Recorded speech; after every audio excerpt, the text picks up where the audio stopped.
अनु को बचपन से ही झूठ बोलने की आदत थी और ससुराल में भी उसकी ये आदत गई नहीं थी। वो अब भी अपने फायदे के लिए झूठ बोलने से नहीं कतराती। एक दिन अनु अपनी सास से जाकर ननद की शिकायत करती है। सासू माँ, बीना दीदी ने मेरी साड़ी खराब कर दी, उस पे दूध गिरा दिया, मेरा बहुत नुकसान हो गया। अरे क्यों बीना, मैंने तुझे यही संस्कार दिए हैं क्या? माफी मांग अपनी भाभी से। भाभी, मैंने आपकी साड़ी पर दूध नहीं गिराया है।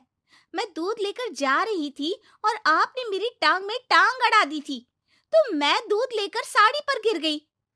अरे वाह, एक तो गलती करती हो, ऊपर से इल्जाम भी दूसरों पर। वाह जी वाह। माँ जी, यही है क्या आपके घर के संस्कार? बीना, बहू से माफी मांग। सॉरी भाभी। अरे सॉरी से क्या होगा, साड़ी से होगा, साड़ी के बदले साड़ी। ठीक है बहू, नई साड़ी ले लेना बस। थैंक यू माँ जी, आप ना बहुत अच्छी हो।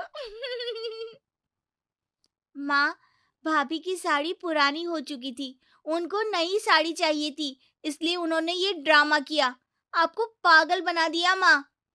अरे बीना, एक तो गलती करती है, बहू की साड़ी खराब कर दी, ऊपर से बहू की पीठ के पीछे उसकी बुराई कर रही है। मुझे तो भरोसा ही नहीं होता कि तू मेरी बेटी है। देखना माँ, जिस दिन आपको भाभी का सच पता चलेगा ना, पछताओगी बहुत। अरे तू कुछ भी बोलेगी और मान लूं मैं, हैं? आज तो तुझे तेरे किए की सजा मिलेगी। बहू, आज तू आराम कर और बीना करेगी अब से पूरे घर का काम। यहाँ नाक कटवा रही है तो ससुराल जाके पता नहीं क्या करेगी। ठीक है माँ जी, मैं मुंह हाथ धो लेती हूँ, फिर आराम करूंगी। रो रो के पूरा मेकअप खराब हो गया। बीना जल्दी से वहां से चली जाती है और बहू के कमरे में उसकी अलमारी में जाके बैठ जाती है, ताकि उसे पता चले कि भाभी अपने कमरे में करेगी क्या। अनु हाथ मुंह धोकर अपने कमरे में आती है और फोन उठा के सीधे अपने मायके फोन लगा देती है। पता है माँ, आज क्या हुआ? आज मैंने सास की चाय में सब्जी धोने के बाद बचा पानी डाल दिया। बेचारी।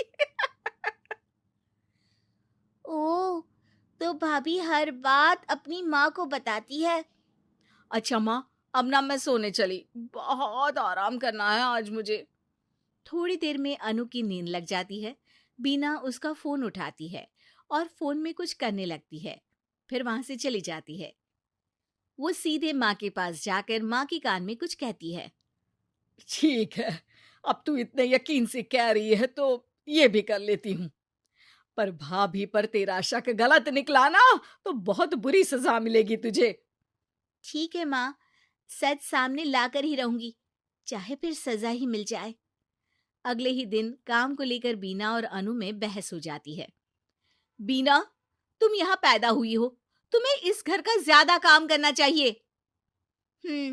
आपका भी तो यही घर है भाभी, मुझे तो एक दिन चले जाना है शादी करके, फिर तो आपको ही सब संभालना होगा ना। तुम्हारी माँ ने तुमको कुछ नहीं सिखाया।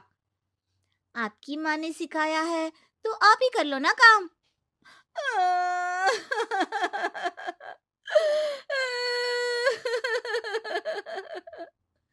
अरे, रो क्यों रही हो? भाभी चुप हो जाओ, मैं कर लूंगी सारे काम। मैं आपके आगे हाथ जोड़ती हूँ, पाँव पड़ती हूँ, प्लीज चुप हो जाओ भाभी। बीना अनु भाभी को चुप कराने के लिए उसके पाँव छू रही होती है। तभी अनु की रोती आवाज सुन के सास वहां आ जाती है। क्या हो रहा है यहाँ? माँ, बिना कुछ बताए इसके पहले ही अनु बोल पड़ती है। देखो ना, आपकी बेटी मेरे पाँव पकड़ के मुझे गिराने की कोशिश कर रही है।